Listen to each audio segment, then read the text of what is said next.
Ajith sir இப்படி பண்ணியிருக்கவே மாட்டாரு, Ajith sir ஏன் இப்படி பண்ணாரு அப்படின்னு சொல்லிட்டு அவங்களோட ஃபேன்ஸ்குள்ள வந்து ஒரு சர்ச்சையில ஒரு டாக் போயிட்டு இருக்கு. அதுக்கப்புறம் பாத்தீங்கன்னா சுதா கோங்கரா இவங்களும் சூர்யாவும் இவங்க 2 பேரும் இணைஞ்சு ஒரு படம் வெளியிட்டாங்க. அது வந்து பயங்கரமான ஹிட்டா இருந்துச்சு. அவங்களோட பேரிங்லேயே வந்து இன்னொரு படமும் ரிலீஸ் ஆகிறதுக்கு வாய்ப்பு இருக்குன்ற மாதிரி ஒரு விஷயம் வந்து இருக்கு. அதுக்கப்புறம் என்ன அப்படின்னு சொல்லிட்டு பாத்தீங்கன்னா லைஃப் டைம் செட்டில்மெண்ட் அப்படின்னு சொல்லுவோம். அதே மாதிரி லைஃப் டைம் அச்சீவ்மெண்ட் அவார்டுன்னு ஒன்று இருக்கு. நம்ம அதை பத்தி ஒன்று பார்க்க போறோம். திரைக்குறள் நேயர்களுக்கு வணக்கம். அஜித் சார் இப்படி பண்ணுவாரா அப்படின்ற மாதிரி எந்த சோஷியல் மீடியாஸ்ல பார்த்தாலே அவங்களோட ரசிகர்கள் வந்து ஒரு கேள்வி எழுப்பிட்டே இருக்காங்க. ஒரு கிட்டத்தட்ட கொஞ்ச நாளா போயிட்டே தான் இருக்கு, ஏன் இப்படி அப்படின்ட்டு. ஏன்னா அஜித் சார் பாத்தீங்கன்னா அவரோட ஃபிலிம்கே வந்து பெருசா ப்ரொமோஷன்ஸ்லாம் பண்ண மாட்டார். அந்த அளவுக்கு ப்ரொமோஷன்ஸ்லாம் பண்ண மாட்டார். எந்த ஒரு ஃபிலிம்க்கும் எந்த ஒரு ப்ரொமோஷன் ஃபங்க்ஷன்ஸ்க்கும் வந்து பெருசா வரமாட்டாரு.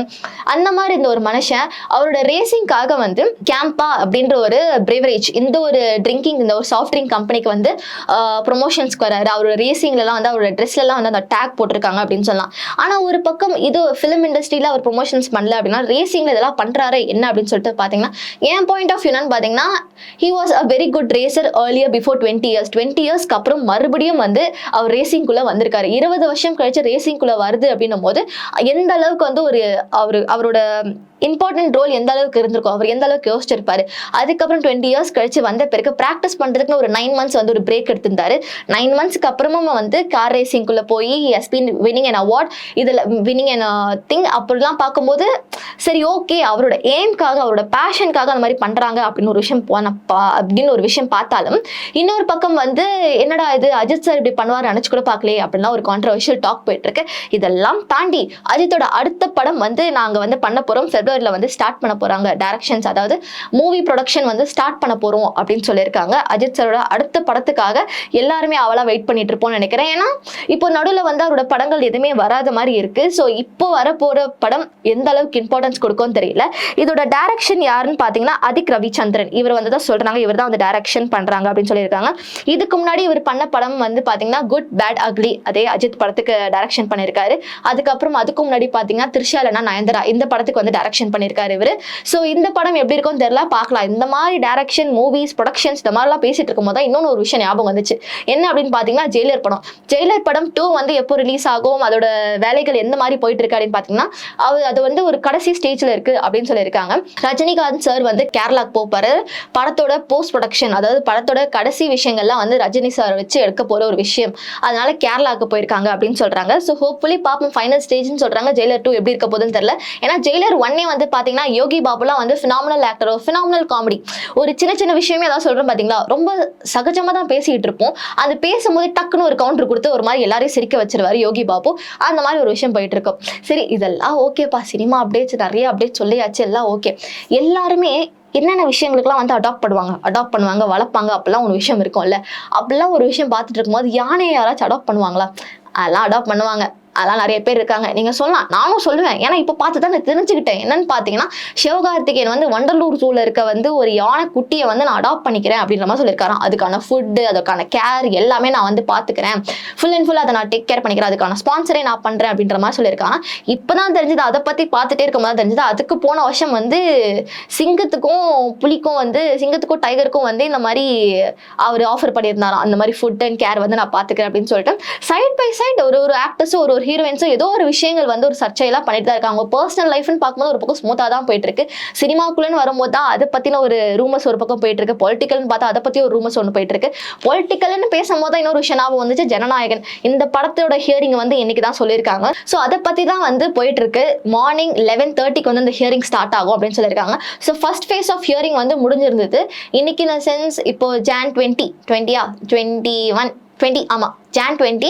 ஸோ அதோட ஃபர்ஸ்ட் ஃபேஸ் வந்து முடிஞ்சிச்சு. ஃபர்ஸ்ட் ஃபேஸ் ஆஃப் எப்படி இருக்குன்னு பார்த்தீங்கன்னா ஜட்ஜ் வந்து கேட்டுருக்காங்க. ஜட்ஜுக்கும் சென்சார் போர்டு, அதுக்கப்புறம் ஜனநாயகன் டீம், இந்த 2 பேர் டீமுக்குமே வந்து ஜட்ஜ் வந்து கொடுத்துருக்காங்க ஒரு half an hour டைம் கொடுக்குறேன். இந்த half an hourல உங்களால் உங்க தரப்புலேருந்து என்ன சொல்ல முடியுமோ சொல்லுங்க, உங்க தரப்புலேருந்து சொல்ல முடியுமோ என்ன சொல்ல முடியுமோ சொல்லுங்க அப்படின்னு சொல்லியிருக்காங்க.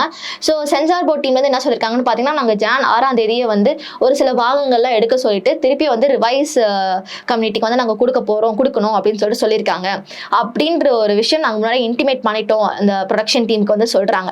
இதை தாண்டி பாத்தீங்கன்னா அதுக்கப்புறம் தான் இது வந்து சிங்கிள் ஜட்ஜ்மெண்ட் வந்து வந்துச்சு. ஆஷா இவங்க ஜட்ஜ்மெண்ட் வந்து இதெல்லாம் பார்த்துட்டு கட் பண்ணிடுங்க, இந்த யூஎஸ் சர்டிஃபிகேஷன் கொடுத்துருங்க அப்படின்னு சொல்லிட்டாங்க.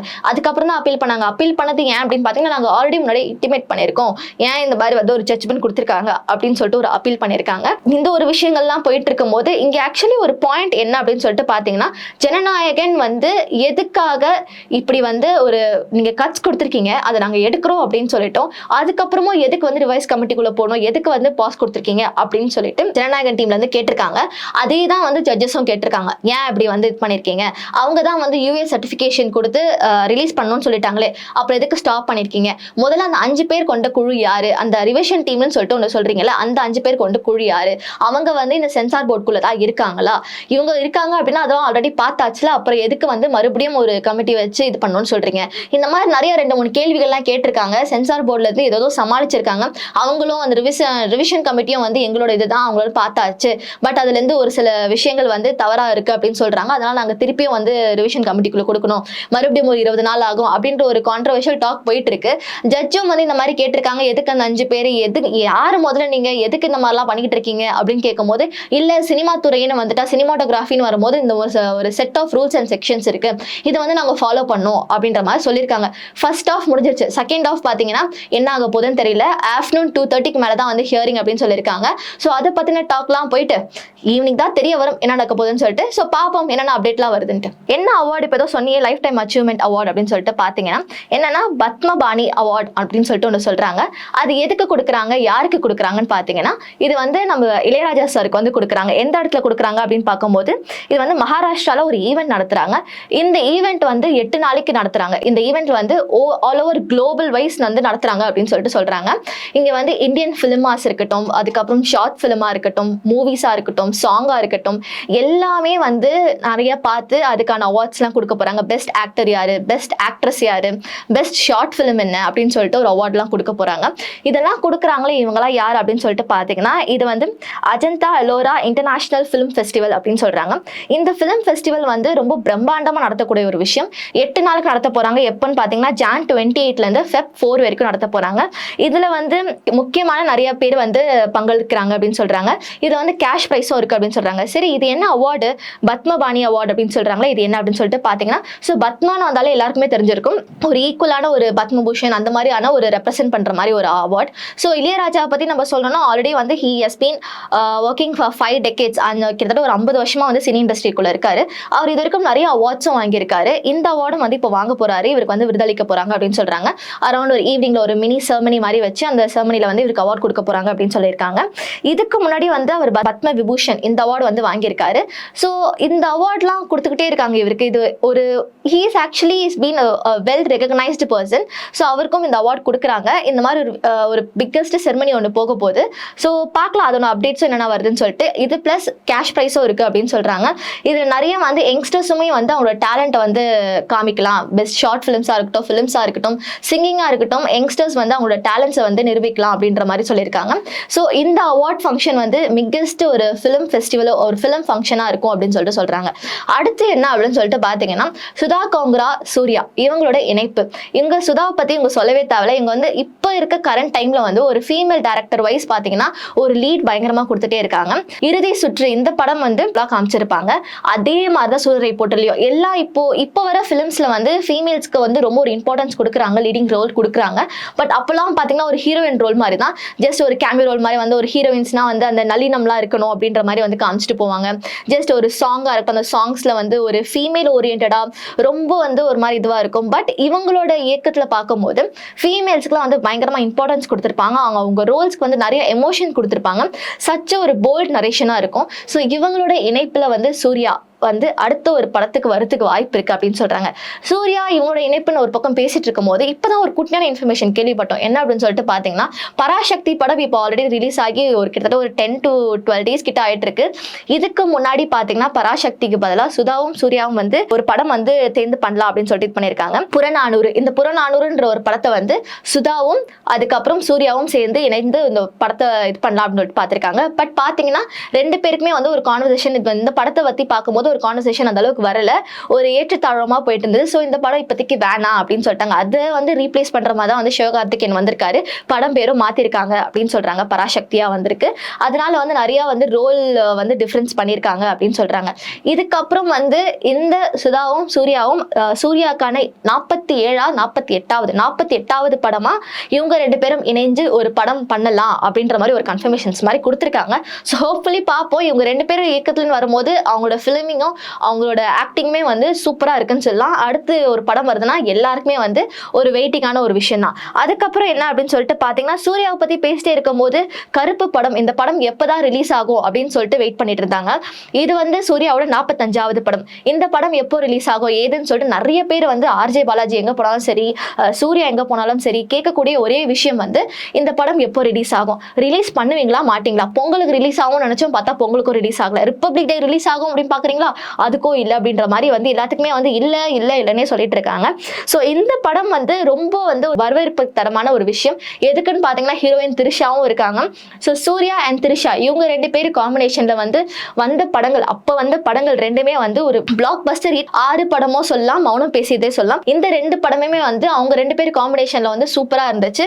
அந்த லவ்வா இருக்கட்டும், அந்த டைம்ல வந்த ஃபீலா இருக்கட்டும், அதெல்லாம் வந்து ரொம்ப ஒரு எலகென்ட்டான ஒரு ஃபிலிமா இருந்துச்சு.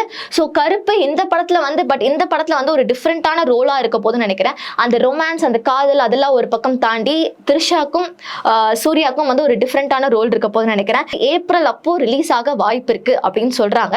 ஸோ புலி பார்ப்போம் ஏப்ரல் ரிலீஸ் ஆகுதா இல்லையான்னு பார்த்து. ஆனா ஏப்ரல் ரிலீஸ் ஆகுதான்னு ஒரு பக்கம் சொல்றாங்க. இதெல்லாம் தாண்டி சூர்யாவுக்கு வந்து அடுத்தடுத்த படங்களும் ஒரு சில விஷயங்கள்லாம் இருக்கு. அந்த படமும் வந்து சம்மர் லீவ்ல வந்து ரிலீஸ் ஆகும் அப்படின்னு சொல்லியிருக்காங்க. சம்மர் லீவ்ல வந்து நிறைய விஷயங்கள், நிறைய படங்கள் வந்து வரதுக்கு வாய்ப்பு இருக்கு. ஏன்னா ஸ்கூல்லாம் லீவ் விட்டுருப்பாங்க. ஸோ ஸ்கூல் டீச்சிங் ஸ்டாஃப்ஸ் அந்த மாதிரி இருந்தாங்கன்னா அவங்களுக்கும் லீவ் விட்டுருப்பாங்க. எல்லாரும் சேர்ந்து போய் பார்க்குற மாதிரி இருக்கும். இந்த 6 படத்துலலாம் பார்த்தீங்கன்னா சூர்யா ஜோதிகா வந்து இந்த செயின்ல தான் வந்து தாலி அப்படின்னு சொல்லிட்டு போவோம். அது ஒரு கான்ட்ரவர்ஷியல் டாக் போயிருக்கோம். எந்த ஊர்ல செஞ்சிருக்காங்க தாலி உனக்கு தங்கத்துல அப்படின்ற மாதிரி கேட்கும்போது, அப்போ ஒரு கல்யாண ஃபங்க்ஷனுக்கு போகும்போது பார்த்தீங்கன்னா அந்த தாலியே வந்து செயினா தான் இருக்கும். அந்த ஒரு இது. அதுக்கப்புறம் இந்த சாங்ல வந்து பார்க்காது, எந்த சாங்ல வந்து பார்த்தீங்கன்னா வந்து ரொம்ப ஒரு எமோஷனல் கனெக்ஷனாக இருக்கும். அது ஒரு பக்கம் வந்து நான் ரவுடி அந்த மாதிரி இருந்தாலுமே வந்து நீ எவ்வளோ பெரிய ரவுடியாக இருந்தாலும் பரவாயில்ல, நான் அவனை லவ் பண்ணுவேன் அப்படின்ற மாதிரி திரிஷா அந்த இடத்துல இது பண்ணியிருப்பாங்க. அந்த படமும் ஒரு மாதிரி நல்லா இருந்துச்சுன்னு சொல்லலாம். இப்போ கருப்பு படத்துலன்னு பார்க்கும்போது அதே மாதிரி ஒரு தாட்ல வருமா அப்படின்னு சொல்லிட்டு பார்த்தீங்கன்னா தெரியல, ஒரு கொஸ்டின் மார்க். ஏன்னா they might have a different role in this movie அப்படின்னு. இந்த மியூசிக் யாருன்னு பார்த்தீங்கன்னா சாய் அபிநயக்கர். இவங்க வந்து மியூசிக் பண்ணுறாங்க. இப்போ ரீசெண்ட் டைம்ஸில் வந்து இவங்க வந்து ஒரு நல்ல லீடிங்காக கொடுத்துட்டு இருக்காங்க அப்படின்னு சொல்லலாம். ஒரு ஆல்பம் சாங்ஸ் மூலியமா வந்து இப்போ நிறைய சினி ஃபிலிம்ஸ்லேயும் வந்து அவங்களோட ஹிட்ஸ் எல்லாம் கொடுத்துட்டு இருக்காங்க. ஹோப்ஃபுல்லி பார்ப்போம் அவங்களோட மியூசிக் கம்போசிஷன்ஸ் வந்து இந்த படத்துல எப்படி இருக்குன்ட்டு. அதுக்கப்புறம் என்ன அப்படின்னு சொல்லிட்டு பாத்தீங்கன்னா, சூர்யாவோட 46வது படம். இந்த படம் வந்து முக்காவாசி ஃபுல்லா ரொமான்டிக்கா தான் இருக்கும் அப்படின்னு சொல்றாங்க. இந்த படத்துல வந்து ஹீரோயின் பாத்தீங்கன்னா மமிதா இவங்களுக்காக வந்து இவங்க எனக்கு தெரிஞ்சு இப்போ ரீசெண்ட் டைம்ஸ்ல ரொம்ப ஹிட் ஆகிட்டே இருக்காங்க. முக்கியமா இந்த தமிழ் இண்டஸ்ட்ரியிலன்னு பாத்தீங்கன்னா டியூட் மூவி இருக்கட்டும், அதுக்கப்புறம் இப்போ ஜனநாயகன் இந்த படத்துக்குள்ள நடிச்சிருக்காங்க அப்படின்றாங்க. அதுக்கப்புறம் வந்து வேற இப்போ இந்த சூர்யாவோட படம், இந்த படத்துல வந்து ரொமான்டிக் ஃபிலிமா இருக்கும் போது ஒரு மாதிரி ஃபேமிலி ஓரியன்டா இருக்கும் இந்த படத்துக்கு அப்படின்னு சொல்றாங்க. இந்த படத்துல வந்து மியூசிக் கம்போசிஷன் யாருன்னு பாத்தீங்கன்னா ஜிவி பிரகாஷ் தான் வந்து மியூசிக் கம்போசிஷன் பண்ண போறாங்க சூர்யாவோட 46வது படத்துல. இந்த படம் வந்து யாரு டைரக்ஷன் அப்படின்னு சொல்லிட்டு பாத்தீங்கன்னா வெங்கி அட்லூரி, இவர் தான் வந்து டைரக்ஷன் அப்படின்னு சொல்றாங்க. இவர் யாருன்னு பாத்தீங்கன்னா லக்கி பாஸ்கர் இந்த படத்தை வந்து டைரக்ட் பண்ணிருக்காரு. வாத்தி படம் டைரக்ட் பண்ணிருக்காரு. லக்கி பாஸ்கர்லாம் வந்து பாத்தீங்கன்னா it is one of the iconic film சொல்லலாம். ஏன்னா வந்து ஒரு நார்மலான ஒரு மனுஷன், பேங்க்ல வேலை செய்யற ஒரு மனுஷன், மிடில் கிளாஸ்க்கும் கீழே இருக்க ஒரு மனுஷன், இந்த மனுஷன் மைண்ட்ல இந்த அளவுக்கு யோசனை இருக்குமா, தப்பு பண்ணலாம் ஆனா தெரியாம தப்பு பண்ணும் அப்படின்னு சொல்லுவாங்க பாத்தீங்களா, அந்த மாதிரி ஒரு விஷயம். அவ்வளவு ஒரு நுணுக்கமா இந்த படத்தையே வந்து ஒரு மைண்ட் கால்குலேட்டடா எடுத்திருப்பாரு. ரொம்ப சூப்பரா இருக்கும்னு சொல்லலாம். அதே மாதிரிதான் இந்த படமும் இருக்கும்னு நினைக்கிறோம். இந்த படத்துல வந்து எப்படி இருக்க போதுன்னு தெரியல, பாப்போம் எப்படி இருக்கு அப்படின்னு சொல்லிட்டு. அதுக்கப்புறம் அப்படின்னு பாத்தீங்கன்னா